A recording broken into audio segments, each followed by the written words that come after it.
বাংলাদেশের সাবেক প্রধানমন্ত্রী ও বিএনপির চেয়ারপারসন বেগম খালেদা জিয়া আর নেই। সবাইকে কাঁদিয়ে না ফেরার দেশে পাড়ি জমালেন দেশের প্রথম নারী ও ৩ বারের প্রধানমন্ত্রী আপসহীন নেত্রী বেগম খালেদা জিয়া। দীর্ঘ অসুস্থতা আর জীবনের নানা চড়াই উতরাই পেরিয়ে তিনি আজ চিরনিদ্রায় শায়িত। মৃত্যুকালে তার বয়স হয়েছিল ৮০ বছর। তার চলে যাওয়া শুধু একটি রাজনৈতিক অধ্যায়ই নয়, থেমে গেল বাংলাদেশের ইতিহাসের এক বড় ঝড়ঝাপটা ভরা দীর্ঘ জীবন কথা। প্রিয় নেত্রীকে হারিয়ে আজ অঝরে কাঁদছেন তার কোটি কোটি ভক্ত অনুসারী। শোকের ছায়া নেমে এসেছে টেকনাফ থেকে তেঁতুলিয়া পর্যন্ত। সাধারণ এক গৃহবধূ থেকে কালক্রমে তিনি হয়ে উঠেছিলেন কোটি মানুষের আস্থার প্রতীক। স্বামী সাবেক রাষ্ট্রপতি জিয়াউর রহমানের নির্মম হত্যাকাণ্ডের পর বিপর্যস্ত দলের হাল ধরেছিলেন শক্ত হাতে।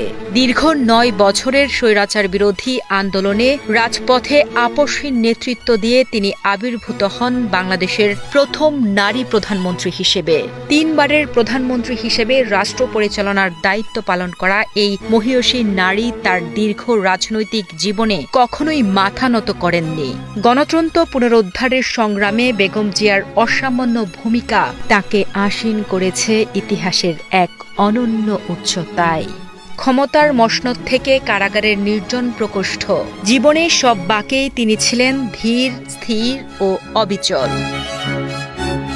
রাজনীতি আর ক্ষমতার জৌলসের আড়ালে বেগম খালেদা জিয়ার ব্যক্তিগত জীবন ছিল এক বিষাদ গাথা।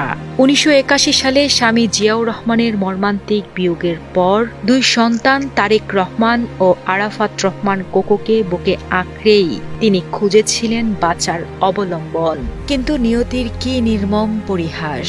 ছোট ছেলে কোকো অকালেই চলে গেছেন না ফেরার দেশে, আর বড় ছেলে তারেক রহমান দীর্ঘকাল ধরে সুদূর প্রবাসে। জীবনের গোধূলি লগ্নে এসে আপনজনহীন একাকিত্ব আর জটিল অসুস্থতার বিরুদ্ধে তাকে লড়তে হয়েছে এক নিঃসঙ্গ সৈনিকের মতোই। সাবেক প্রধানমন্ত্রী খালেদা জিয়ার প্রয়াণে বাংলাদেশের রাজনীতিতে যে বিশাল শূন্যতার সৃষ্টি হলো তা কখনোই পূরণ হবার নয়।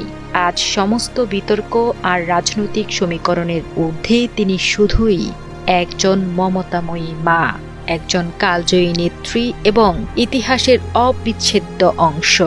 মহান আল্লাহ তাআলা তাকে জান্নাতবাসী করুন, এই প্রার্থনাই আজ অশ্রু সজল পুরো জাতি। বিদায় বেগম খালেদা জিয়া। বাংলার আকাশ বাতাস আর ইতিহাসের পাতায় আপনি বেঁচে থাকবেন অনন্তকাল।